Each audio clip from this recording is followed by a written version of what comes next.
Welcome again to me, the Moon Vizier. What a crazy Mercury retrograde we had there. My laptop memory was full. I tried getting a new SSD that didn't even work with the update, and everything had to be reinstalled. But when they transferred the old backup to the SSD, it wouldn't open. The songs were missing. iMovie library wasn't playing. It was a horrific mess.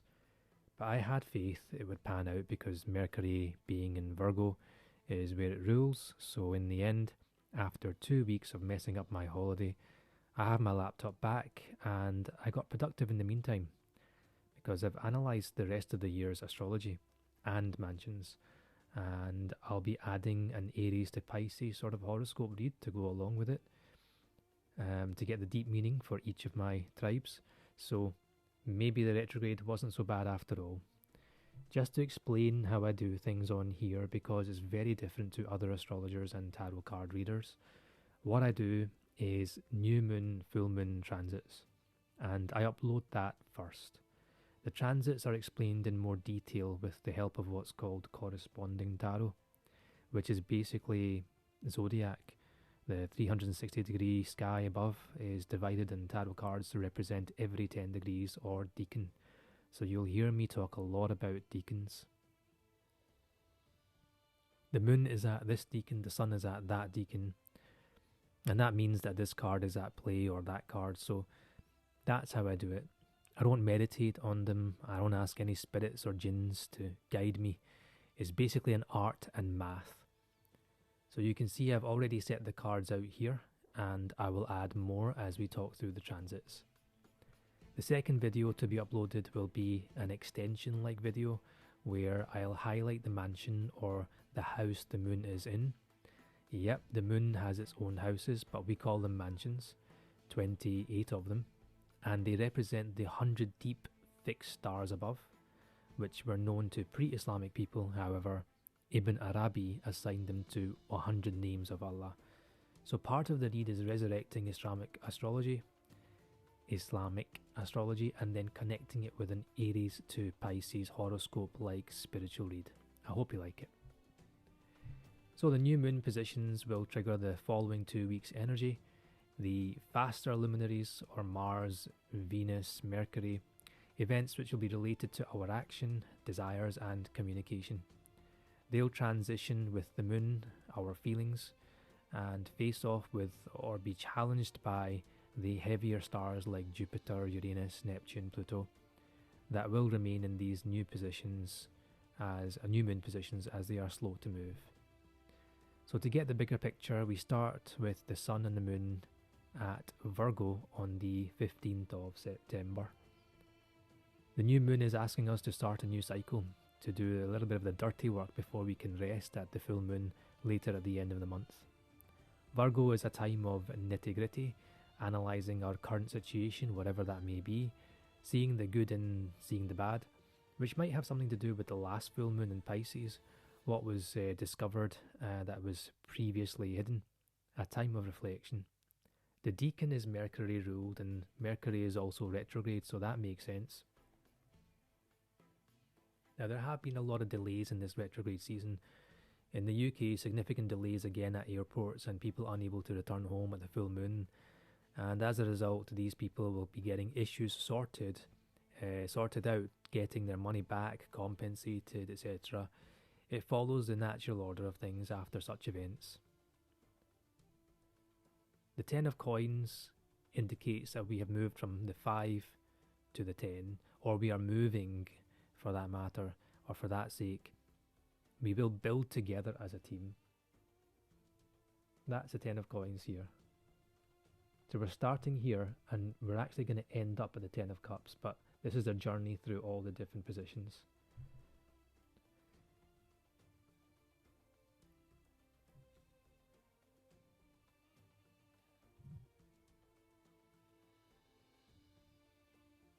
So in Mercury retrograde, this is also Mercury decan ruled, and in Virgo, strong Mercury again. We're thinking about how to build our 10 of coins. Facing off with these thoughts is a big dreamy Neptune in Pisces. So already, right at the start, we have a face-off with the Ten of Cups. So the Ten of Cups basically triggering the Ten of Coins. Sometimes we dream too big, sometimes we don't dream at all. But this opposition is not negative. It's a challenge for us to figure out where we can make changes to our future goals, more realistic, and essentially manifest what we want. To get more information, we look at the decan in which Neptune is sitting. And Neptune is sitting in the last decan. This is a Mars-ruled decan, so the Ten of Cups is all about harmony in the family. That cup is filled. We need nothing more. Like the arrival of a fairy tale, the yes moment. Weirdly, I was driving just like a week ago, and I saw the registration plate with the last letters YES, and I had to look back again just to make sure that I'd seen what I'd seen, and yeah, it was. I was thinking about these themes at the same time, so maybe it's a message for me. I'll guess I'll update you on that. Anyway, we can't get this energy unless we are aligned within ourselves, so the new moon will be asking us to seek happiness from within and appear as well as be, but also appear content and secure within our own self and with what we've gone through, to release the traumas and not scare any other potential partner, job or offer away. The new moon in Virgo is positive to Pluto in Capricorn, and Pluto in Capricorn is the Four of Coins. So that's the money treasure card for me. We are either being greedy, if it's negative, or being charitable, if it's positive. And the connection is positive. So in simple terms, we will be giving, well, what we give will be returned by source in much greater numbers. So until February 2024, we have this time to be charitable, and at this time our charity will bring about significant rewards way down the line. Pluto moves into Aquarius by that time. One to watch out for. The new moon is positive to Jupiter as well, which is retrograde in Taurus. And in the middle decan of Taurus is conjunct a very important star called Aldebaran. Aldebaran gives huge material success and wealth and wins legal wars slowly but surely. The middle decan generally is the Six of Coins, and move forward to the Six of Coins. 1, 2, 3, 4, 5, 6 coins there, and two hands meeting together. Two-way abundance. So yeah, we are being charitable, but we are receiving much and giving only little. So look at ways to give more, either money or time, to a purpose which heals or benefits others. Taking the time out to help others might bring less income for now, but it will be greatly appreciated by the people who receive our knowledge. You and I will be rewarded by Aldebaran if this is done right, with magnanimous wealth, hopefully in the future. I discussed this in the previous cycle too, and I was stressing on the charitable message that came out strongly in the Moon Mansions upload, so go check that one out, because the theme continues here. Jupiter is conjunct Aldebaran. Well, Jupiter conjunct Aldebaran is not going to last very long. It has until about 6 weeks to move beyond 5 degrees. Within 5 degrees, you could say the conjunction has effect. So you have until the middle of November to get this right. The new moon is also positive to Uranus, which is retrograde in Taurus.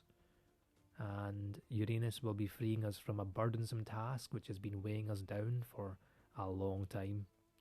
This is the Seven of Coins with the man leaning against a tree, and I don't know if you can see from the light there, but there's 1, 2, 3, 4, 5, 6, 7 little wee dents in the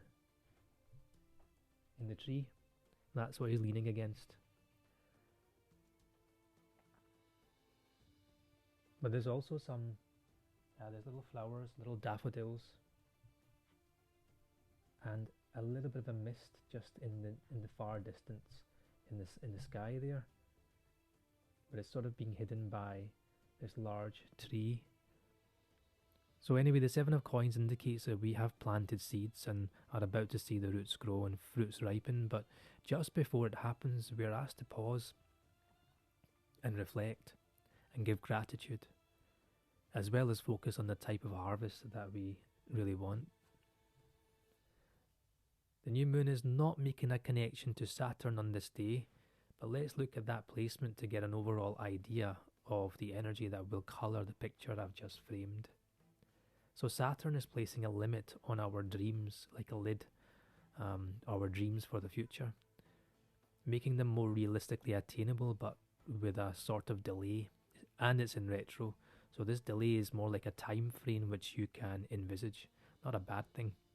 Especially in Virgo season, this is us analysing our future goal and placing a time frame on it, which could mean a lot of things depending on which house this falls in your chart.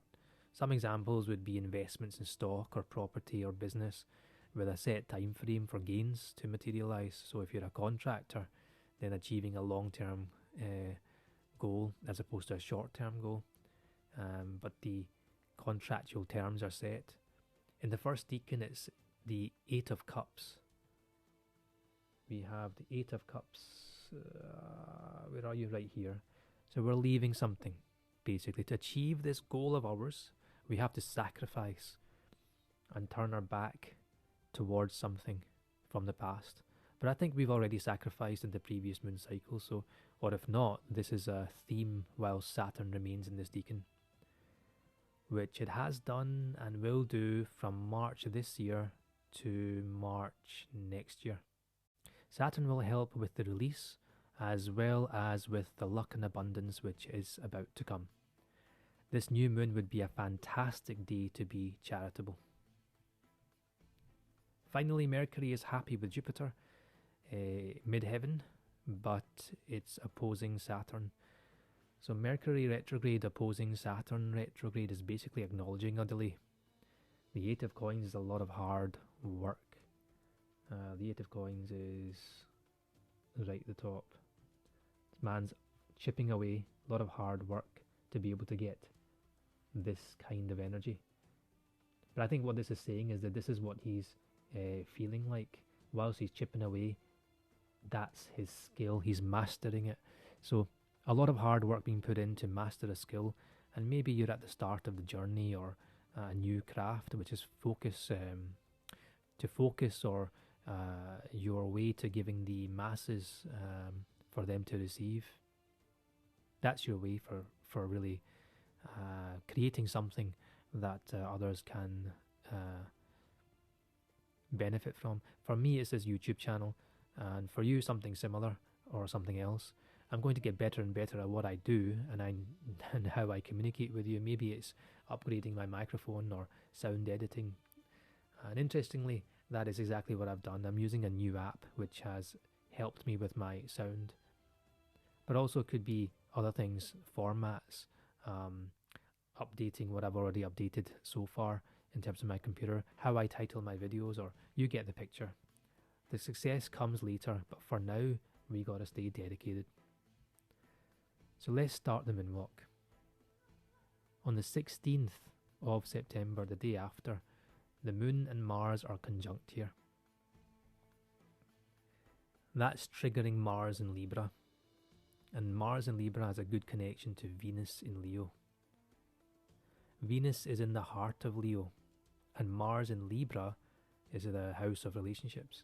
So a passionate endeavour may be either playing out or something that is being talked about. The cards are of the Six of Wands with the Three of Swords. Six of Wands, where are you? Six of Wands is basically the Six of Staff. And the Three of, we say Swords, but it's Three of Thoughts. You can see that it's all mental energy.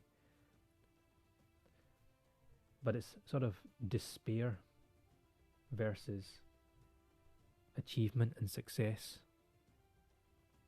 So I see this as being overly gloom about the successes of overcoming a loss, the pain of a relationship finally beyond us, And I say overly gloom because Venus is challenged by Jupiter.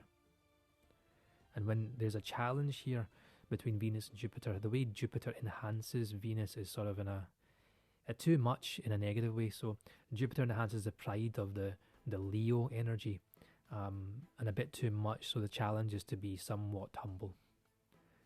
And so we'll see this relationship as being perhaps a soul contract, which had a massive purpose in our growth. Venus also has conjunct Juno, which is the marriage energy. So again, we are on one of two in a relationship. So again, we are one of two in a relationship. It really depends on who is watching, but one of us is being put on a pedestal. Is there a karmic tie here as well? So Venus decan is Jupiter ruled, with Jupiter negatively aspected. So Venus decan is Jupiter ruled, with Jupiter negatively aspected. So I understand an overly gloom or proud energy. The Mars decan is Saturn ruled, so there is a karmic tie to look out for.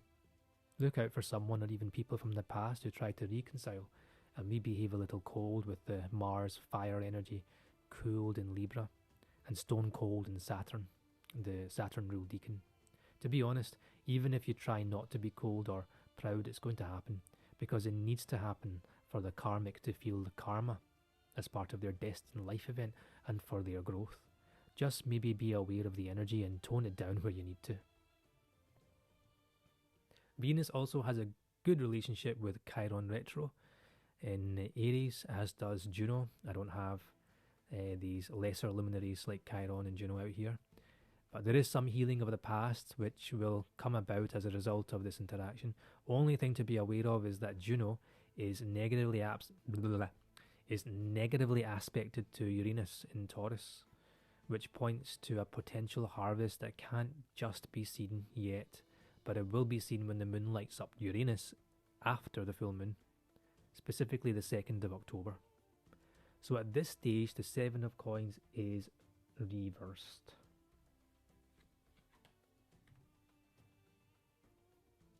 That's losing faith, giving up, not seeing the rewards to come. There could be a change in the relationship which you can't see, I can't see, or a new relationship to come in about 2 weeks. On the 24th of September, the moon is conjunct Pluto, and Pluto in the last decan of Capricorn. The moon is placing light upon an area that we want to transform with the Capricorn placement. It is of structures and relationship with people in senior positions, work routines, or shifts changing to accommodate other tasks we want to accomplish or give attention to. The 4 of coins, in other words. It's about how we deal with our what we call risk in my language is wealth given to us by the universe. We all have a responsibility as to how we spend it. So maybe this placement has to do with charity, just my understanding of it. Perhaps start a routine of charitable spend per month, which completely changes how we spend out of what is given to us.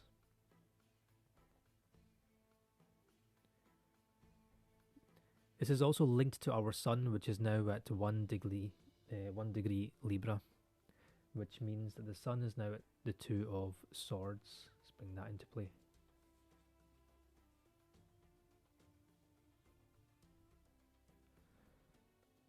This is making a difficult decision, but I don't think it'll be that difficult, because again, we have good aspects to both Uranus, the 7 of coins, and Neptune, the 10 of cups. So we have choices to be made between these energies.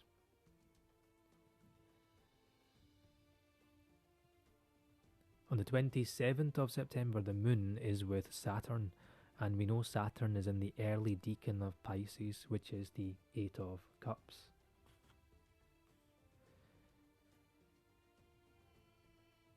The new moon started this thought or theme, and it returns here and is sort of forced into being by Saturn. So what are we letting go of at this point? Vesta is aspected, which talks about the caring and emotional being within us, and Ceres is in Scorpio, deep emotions, completely transforming a situation. So all of these are water houses.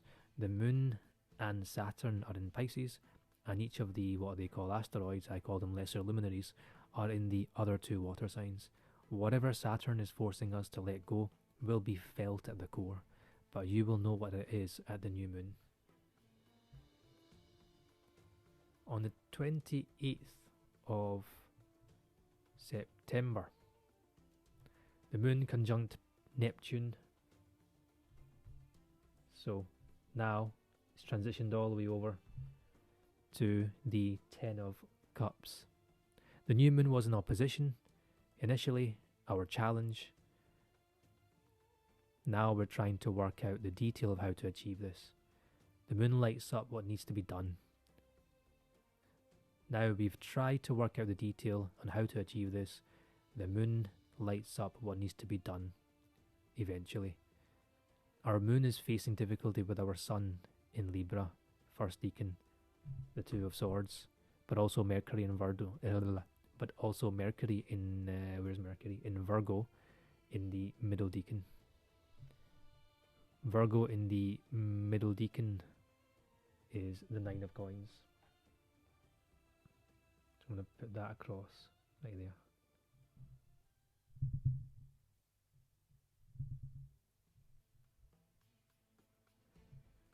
Our sun in Libra is motivating us to act in fairness or injustice. Quite literally to make a decision with the Two of Swords in that position. So you can't see it, but I'll put it there. In fact, I'll just put it across right here.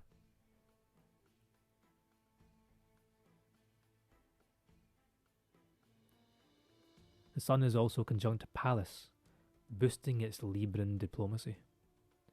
And Vertex too, which is about bringing opposition or opposing factors together. We'll try to judge a situation, but we also have Mercury in a negative aspect. Mercury is now direct in Virgo, which is generally good, because it means moving forward and no technical glitches, hopefully, fingers crossed. But the challenge is with communicating this judgment to someone. The Nine of Coins is the card for Mercury at this location, just before the Ten of Coins. So all the hard work is paying off, but we need time alone to be ready for the harvest. Okay, so this woman is alone and she's getting ready for the dropping of the harvest. These fruits are going to drop into her lap. So at this moment we're working too hard. Shifting our energy to rebalance will bring success. Lilith is pretty close to Mercury. Okay, and Juno is right up on Venus's ass. So some information either comes to light or is already known, and action needs to be taken by informing someone of your decision, and they won't like it. If you have Aries in your chart like me, then well, tough luck. They will just have to deal with it.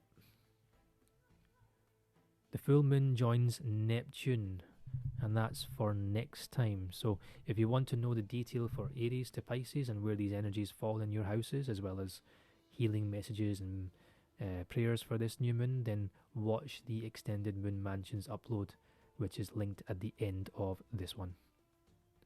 Okay, done.